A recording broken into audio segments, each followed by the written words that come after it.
So ano muna tayo?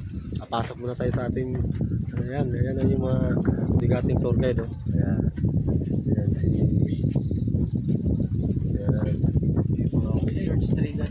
yan yung mga listener. Ayan. Dito po kami ngayon sa BOD. Medyo may konti pala yung pila ngayon. So ingis namin nandun na ganda sa una. Mapakit namin. Ayan po yung attacking area dyan sa baba. Ito naman yung papuntang lake. At ayan po yung yun po yung tour guide na bigatin. Ayan. Okay na kayo? So nakikita nyo po dyan sa baba. Ayan po. Kung nakatanda po, yun po. Lake po na po yan sa baba. Baba po tayo? Not sure.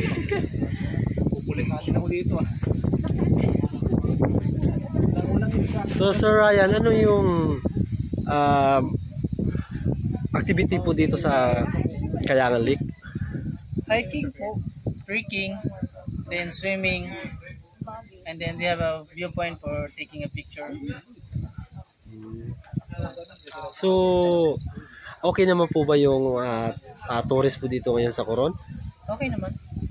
No crime, peaceful.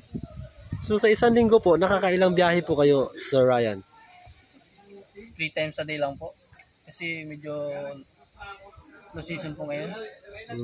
So ano po yung month yung peak season po dito sa Coron, Sir Ryan?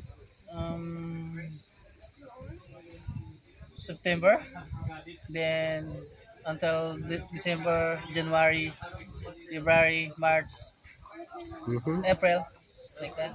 So araw-araw naman po may biyahe kayo lagi, Sir Ryan?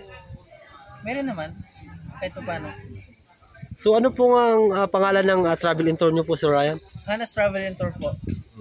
So kung meron po kayong sasabihin, Sir Ryan, kung gusto nyo pong i-recommenda, sabihin nyo po ngayon sa aking vlog at para aking pong So ngayon ma'am, upload sa aking Facebook page. kung kailangan nyo po magkaroon ng, kaya nga pumunta kayo ng Coron para po magkaroon ng kaya pumunta kayo ng Coron kasi gusto nyo maging happy, mag-enjoy, mag-explore.